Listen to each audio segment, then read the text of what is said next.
बच्ची से दूर रहती हूँ। हफ्ता नहीं बीतता मैं अपने बच्ची से मिलने जाती हूँ, क्योंकि मेरा औलाद है। अपने बच्ची को अपने जान से ज़्यादा चाहती हूँ आज भी, लेकिन क्या करूँ, मेरी हालात जब गड़बड़ थी तो अपने बच्ची को अपने। हेलो दोस्तों, नमस्कार। कैसे हैं आप सभी? आशा है कि आप सभी लोग भाई ठीक होंगे और आप सभी लोग प्रेम में देख रहे होंगे कि हमारे बीच में लक्ष्मी भाभी जी बैठी हुई हैं, जो कि अयोध्या की आन बान शान है। और आप लोगों को बताना चाहता हूं कि भाभी जी अपने टैलेंट के दम पर, जिसमें उन्होंने डांस किया और गायकी की, जिससे ये समझ लीजिए कि यूट्यूब पर 5 लाख के ऊपर इनके सब्सक्राइबर हैं और फेसबुक पर शायद कम से कम 1.5 लाख के करीब इनके फॉलोअर्स भी हैं। तो आइए हम भाभी जी से बात करते हैं और देखते हैं कि आखिर कैसे इन परिस्थितियों में इन्होंने इतना कुछ हासिल किया अपनी लाइफ में और किन किन कठिनाइयों का इन्होंने सामना किया और आज इस हालत पर हैं और यहाँ आज पहुँची हुई हैं।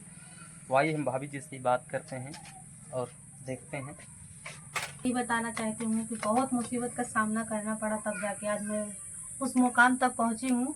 और आज यूट्यूब के फैमिली की भाई बहन की देन है कि जो मुझे उस लायक बनाए हैं।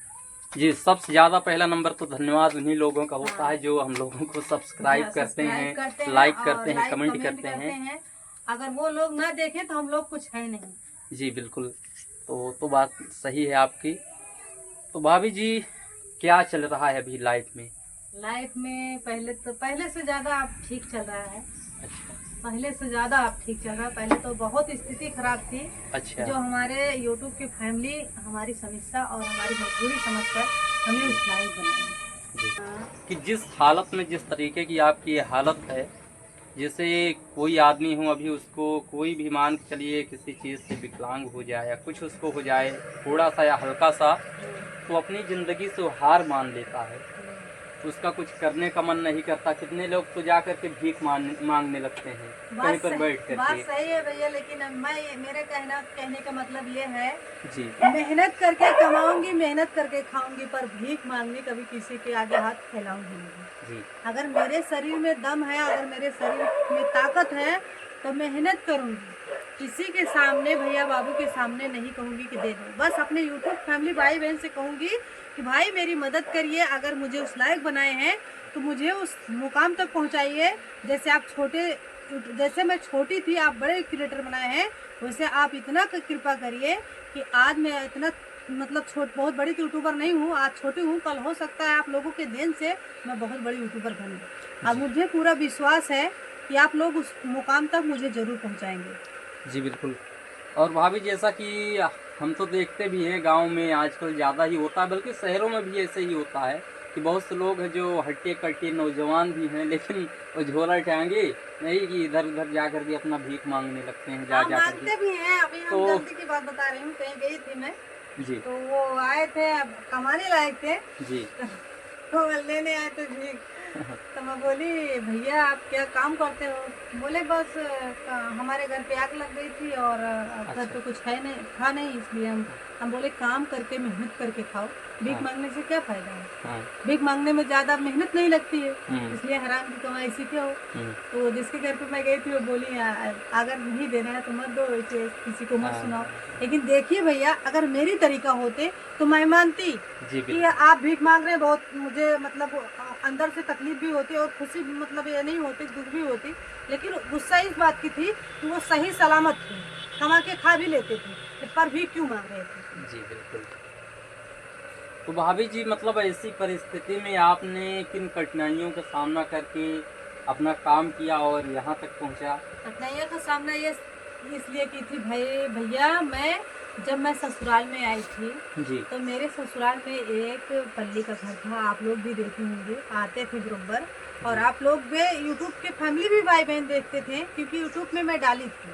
जी। और जब मेरी हालात गड़बड़ थी तो मैं एक समय थी कि मेरे घर में कभी कभी एक टाइम का खाना नसीब नहीं होता था। जी। ये अपनी हालात बताएं, जब मैं शादी करके आई थी तो अपनी हालात बताए मेरे सामने, इनके आंखों में आंसू रोने लगे। तो बस वही कुछ सोच कर मैं कभी गरीबी झेली नहीं थी कि गरीबी होती क्या, अभी भी मैं नहीं जानती थी। लेकिन जब ससुराल में आई, ससुराल में मुझे गरीबी का झेलना पड़ा, तो मैं चुपके से एक चैनल अपने हाथ से खुद बनाई थी। जी। बनाई, उसके बाद चोरी चोरी बनाना शुरू कर दी। जब मेरा व्यूज उठने लगा तब मैं इनसे बताई मैं एक काम कर रही हूँ, उसमें आप अगर सपोर्ट नहीं दे पा रहे तो उसमें बोलने की कोशिश मत करना। आज नहीं तो कल हम उस लायक बनेंगे तो तब तो साथ देंगे।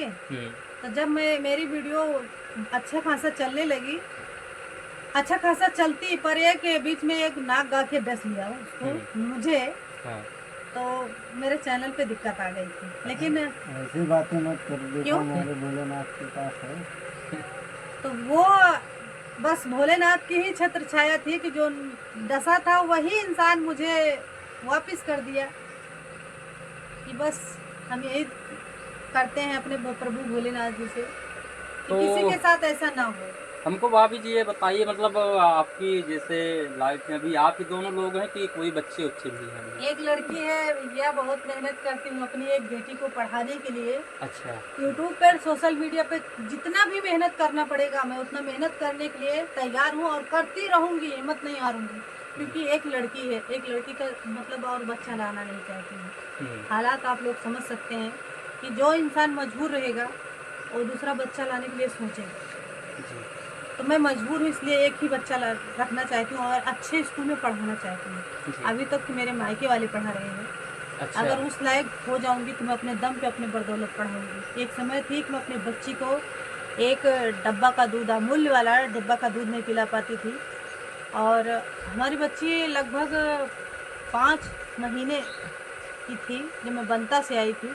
तभी हमारी दीदी बोल रही थी कि हमें गोद लिख दो, क्योंकि हमारी हालात वो जानती थी। आज भी हमारी साथ देती है और साथ देते आ रही हैं। जब अपने बच्ची को 5 महीने की थी, अपने करेजे के टुकड़े को अपने से दूर की थी, तब अपने दिल पे मैं पत्थर रख के तो अपने बच्ची को अपने दीदी के पास रख के आई थी कि हमारी दीदी है, हमारी बच्ची को चलोगे? रोइए मत भाभी, सब ठीक होगा। ऐसे धीरे धीरे सब लोगों का सपोर्ट होगा, धीरे धीरे ऐसे ही कुछ। आज भी अपने बच्ची से दूर रहती हूँ। हफ्ता नहीं बीतता मैं अपने बच्ची से मिलने जाती हूँ, क्योंकि मेरा औलाद है। अपने बच्ची को अपने जान से ज़्यादा चाहती हूँ आज भी। लेकिन क्या करूँ, मेरी हालात जब गड़बड़ थी तो अपनी बच्ची को अपने दूर से दूर रखी थी, क्योंकि हमारी बच्ची हमारे दीदी के बगैर रह नहीं पाती। अगर मैं लेके आती हूँ तो यहाँ बीमार पड़ जाती है, जी। तभी मैं लेके जाती छोड़ देती हूँ। क्योंकि मुझसे ज़्यादा मेरी दीदी प्यार करती है और मुझे विश्वास है इसलिए कि अगर 1-2 दिन से 3 दिन अगर मैं यहाँ लाती हूँ तो मेरी दीदी खुद जो है मुझे उल्टा सीध बोलने लगती है कि ले जाओ पालो, जो हमसे ज़्यादा जो है दूर रखना चाहती है। इसलिए देखिए भैया, शादी वादी तो की नहीं है, जब हमारे बच्चे से इतना प्यार कर रही है, दूसरे से बच्चे से इतना क्यों नहीं करेंगी। अपने मेरी बहन मेरी माँ है, जैसे भी है मेरे लिए अच्छी है। इसलिए कि अपने बहन, अगर हमारी बहन बोलेगी कि हमारी बेटे को, हम अपने बेटे को लिखेंगे नहीं, लिखने के लिए बोल रही थी लेकिन लिखेंगे नहीं, अगर कहेगी तो हम दे देंगे। ठीक है भाभी, इसमें लिखने उखने वाली क्या बात है। थोड़ा सा भी जो मुश्किलें हैं, हो सकता है आगे सब कुछ ठीक हो जाए। और बच्चियों को अपने पास ही रखें, सबसे बेहतर है। तो भाभी अभी कैसे, मतलब जैसे यूट्यूब पर काम अच्छा खासा चल रहा है कि नहीं? बहुत कम डाउन चल रहा है, बहुत। अच्छा।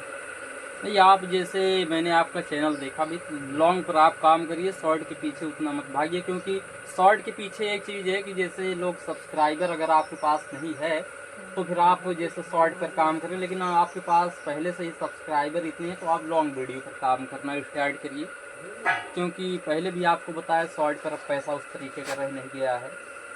तो इसलिए आप मेहनत करिए लॉन्ग वीडियो पर कि लोग आपके लॉन्ग वीडियो पर देखें। मेहनत तो बहुत कर रहे हैं भैया अपनी गुड़िया रानी के लिए। हमारी गुड़िया एक ही बेटी है, मैं उस लायक बनाऊँ, पढ़ाऊँ लिखाऊँ। अभी तो मैं नहीं दे रही हूँ 1 रुपया, हमारी दीदी ही पढ़ा रही हैं जी। लेकिन मैं सोच रही हूँ अपने दम पे अपने मेहनत के पैसे से पढ़ाऊँ, ताकि हमारी बेटी है उस लायक मतलब बड़ी हो, ये ना कह पाए कि मम्मी तुम मेरे साथ की क्या हो। हर माँ बाप सोचते हैं कि मैं अपने बच्चे को उस मुकाम तक पहुँचाऊँ। तो मेरे कहने का मतलब यही है कि मैं अपने बच्चे को उस मुकाम तक पहुंचा दूं, ताकि हमारी गुड़िया रानी हमसे सवाल का जवाब न कर सके। जी बिल्कुल। तो दोस्तों, किस तरीके से भाभी जी की कहानी और कैसे कैसे परिस्थितियों को ये झेल करके आज यहाँ तक पहुँची हैं, और अभी भी इनका वैसे ही हाल है, अभी कुछ उतना बदला नहीं है। ठीक है, पहले जहाँ खाना नहीं मिलता था, नसीब होता तो वहाँ आज नहीं खाना भैया, खा रही जो भी है। यूट्यूब के सहारे से मुझे बहुत कुछ मिला। हाँ तो फिर आज यूट्यूब का ही सहारा था कि मुझे यूट्यूब के भाई बहन इतना प्यार दिए, और यूट्यूब के ही सहारे से मुझे जो कुछ मिला यूट्यूब का ही सहारा मिला। और जी। एक भैया हैं मुझे सपोर्ट किया, और एक मेरे मायके वाले सपोर्ट जी। किए, अलावा कोई सपोर्ट देने वाला नहीं। तो दोस्तों जैसा कि बता रही हैं, इसलिए आप लोग भाई सपोर्ट करिए यार कम से कम इस तरीके से। और क्या काम कर सकती हैं, और इनके हस्बैंड भी हैं जो हैं बस घर पे ही अपना इधर उधर का काम जो होता है करते हैं। इसलिए उस तरीके से नहीं है कि अपनी बच्ची को ला करके अपने घर में उसको अच्छे से पढ़ाई लिखाई करें या कुछ। तो इसलिए आप लोग यार सपोर्ट करिए, उस लाइक भाभी जी को बनाइए कि यार कम से कम पैसा कमा पाएँ सोशल मीडिया के ज़रिए। हम इस पर ज़्यादा कुछ ना हम गवाएंगे ना इनसे हम डांस ही करवाएंगे। जिसको भी देखना है मैं चैनल दिखा दे रहा हूँ स्क्रीन पर, आप लोग भाई जा कर के यार देखिए वीडियो भाभी जी की, और लाइक करिए, कमेंट करिए, बाकी सब्सक्राइब भी करिए भाभी जी के चैनल को। और बस ऐसे ही अपना प्यार आशीर्वाद देते रहिए। बाकी मिलते हैं आप लोगों से किसी अगले वीडियो में। अभी के लिए बस।